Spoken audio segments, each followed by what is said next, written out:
The ink wasn't even dry yet, and already the accusations were exploding like a royal bomb nobody could contain. February 13, 2026. Buckingham Palace didn't whisper. It declared war in broad daylight. Cameras flashed like lightning. The world froze. And then Prince William stepped forward with the cold calm of a man who already knew the ending. His voice didn't shake. His eyes didn't blink. And when he confirmed that the custody deal between Prince Harry and Meghan Markle had been finalized, the message was clear. This wasn't reconciliation. This was separation, containment, and something far darker hiding beneath the surface. But what nobody saw coming was what happened next. Because behind those palace walls, Harry wasn't celebrating freedom. He was unraveling. Sources close to the inner circle described him as hollow, disconnected, pacing through rooms like a man who had just realized the trap had already closed.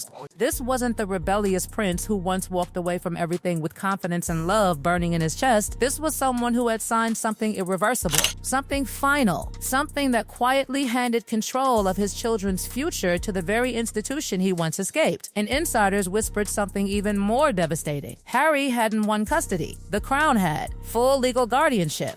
Not partial, not shared, full. And suddenly, everything Meghan had built, the image, the narrative, the carefully constructed empire was collapsing in real time. Because this wasn't just about divorce. This was about control. This was about power. This was about legacy being ripped away in silence. Behind closed doors, King Charles had already made his move days earlier during an emergency summit at Windsor Castle. A confidential dossier had been placed in front of him, stamped with words that chilled everyone who saw them. Immediate custodial breach. The allegations weren't minor. They weren't technicalities. They were explosive. Meghan had reportedly withdrawn Archie and Lilibet from their schools without warning. Medical appointments had been canceled. Communication with royal welfare officials had been cut off. And perhaps most dangerously of all, a multi-million-dollar education trust had been shut down without approval. This wasn't interpreted as chaos. It was interpreted as intention. Inside the palace, that distinction changed everything. Protocols that hadn't been touched in generations were suddenly activated.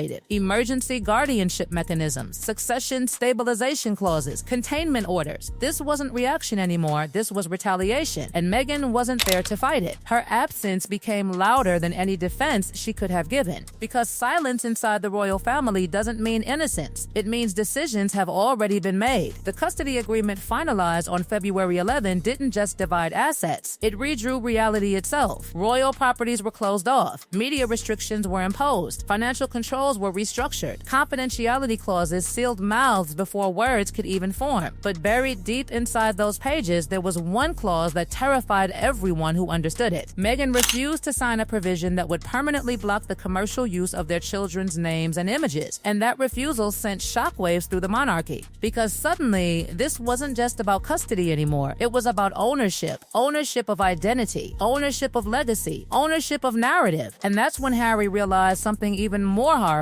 Years earlier, he had signed away control over his own story. Hidden inside their original marriage contract was a clause so aggressive, so absolute, that even senior palace officials were stunned when they discovered it. Meghan had been granted exclusive intellectual property rights over Harry's voice, his image, his personal history, and every narrative connected to their life together. She didn't just marry the prince. She owned the story of the prince. That meant she could tell it, sell it, license it, control it, without him, without the crown, without anyone. And suddenly, every documentary, every interview, every carefully edited public appearance made terrifying sense. Harry hadn't been speaking freely. He'd been speaking through permission. And when Prince William reportedly read the clause in full, sources say he didn't react with anger. He reacted with shock, because this wasn't just betrayal. This was entrapment. The palace immediately froze all future projects involving Harry's likeness. Media partnerships were halted. Archival footage was locked down. Narrative lockdown protocols were initiated. The message was clear. Harry was compromised. Meanwhile, Meghan wasn't hiding. She posted a carefully crafted video from California, surrounded by calm luxury, speaking about strength, truth, and survival. But the internet didn't see strength. It saw strategy. Every gesture was dissected. Every pause was analyzed. Every word was questioned. Because behind the calm surface, everything was falling apart. Financial pressure was mounting. Their Montessori Montecito estate was drowning in debt. Their media deals were collapsing. Their brand was weakening. And Harry was reportedly asking questions that shattered hearts behind palace doors. Do my children still belong to Windsor, or have they been erased? This wasn't just a custody battle anymore. This was identity collapse. And while Harry struggled privately, the monarchy moved publicly with terrifying precision. Princess Catherine appeared in public wearing a new insignia, one symbolizing protection, containment, guardianship. She didn't explain it. She didn't need to,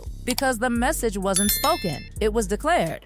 The crown was stepping in, not to punish, but to protect itself and protect the heirs, because when legacy is threatened, the monarchy doesn't negotiate. It survives. And just when the world thought the custody deal was the end of the nightmare, Prince Harry did something nobody expected. He broke, not publicly, not in front of cameras, but behind the sealed corridors of Clarence House, where pride dies quietly and truth finally escapes. Because the man who once defied an entire monarchy was now privately questioning whether he had been outplayed from the very beginning. This wasn't the freedom he imagined. This was surrender disguised as a resolution. And insiders say it was the moment Harry realized something horrifying. He hadn't just lost custody, he had lost control of his own legacy. Because as palace legal teams dissected every agreement, every contract, every clause signed during his marriage, one reality became undeniable. The narrative clause Meghan secured years earlier was already working exactly as designed. It had quietly blocked projects involving Harry's childhood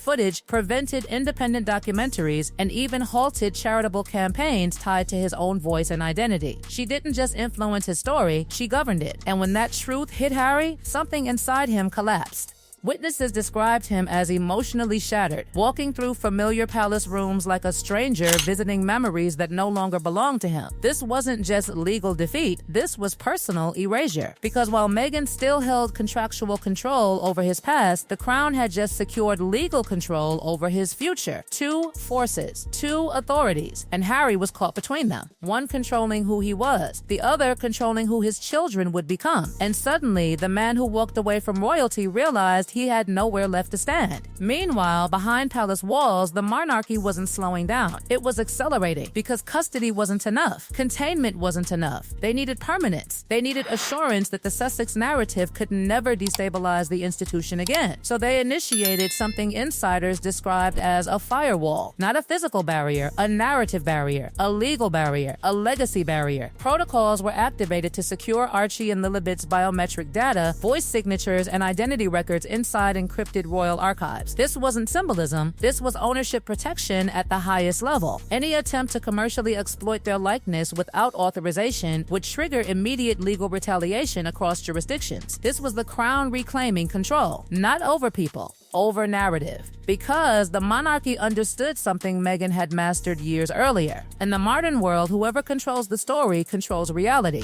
And now they were taking it back. But while the crown moved with cold precision, Meghan's empire was showing cracks. Financial documents revealed mounting pressure. Their Montecito sanctuary, once presented as a symbol of independence and freedom, was quietly facing foreclosure risks tied to aggressive loans and collapsing media revenue. Their streaming deals were weakening. Their brand partnerships were fading. Their once unstoppable narrative machine was stalling. The illusion was fading, and Meghan knew it. Her communications team went silent. Scheduled appearances vanished. Product launches disappeared because the battlefield had shifted. This wasn't about public sympathy anymore. This was about legal survival. And Harry, he was watching everything crumble from both sides. Because while Meghan fought to preserve narrative control, the monarchy fought to erase narrative vulnerability. And Harry stood between them, powerless. Sources say he quietly reached out to Prince William, not to argue, not to negotiate, but to ask one question that revealed everything. Will they be safe? It wasn't a legal question, it was a father's question. Because deep down, Harry had begun to understand something devastating. This wasn't just about custody. This was about protection. Protection from media, protection from exploitation, protection from narrative warfare, protection from the very system he had helped create. And Prince William's reported response was calm, final, unemotional. They will be raised with truth, not fear. That wasn't just reassurance, that was closure. Because in that moment, the brother Harry once stood beside became the guardian Harry could never be. And while Harry struggled privately with loss, Meghan made one final attempt to reclaim the narrative. She released a cryptic message. No direct accusations, no names, just words about survival, truth, and rising above silence. But the response wasn't what she expected. The public wasn't rallying. They were watching carefully, watching silently, watching the collapse of a royal rebellion that once promised freedom but ended in fragmentation. Because the truth nobody wanted to admit had finally surfaced. This was never just a love story. It was a power story. It was a narrative story. It was a control story. And in the end, both sides had played the same game. Meghan secured narrative power through contracts. The crown secured legacy power through law. But Harry lost both. He lost narrative ownership to Meghan. He lost custodial authority to the crown. He lost control of his story. He lost control of his children's future. And perhaps most devastating of all, he lost the identity he thought he had reclaimed. Because as the final royal statement quietly declared the matter concluded, one reality became impossible to ignore. The monarchy hadn't chased Harry. It hadn't begged Harry. It hadn't fought Harry publicly. It had simply waited. Waited for contracts to expose themselves, waited for narratives to fracture, waited for reality to reclaim him. And when it did, the crown didn't just survive. It reasserted dominance, not through emotion, not through revenge, through permanence. Because monarchies don't win battles in public, they win them in time. And by the time Harry realized what had happened, the decision had already been sealed. His children's future had already been secured. His narrative had already been divided. And his rebellion had already been rewritten, not as a revolution, but as a warning. Because in the end, the crown didn't need to destroy him. It only needed to outlast him. Only needed to outlast him. Only needed to outlast him. Only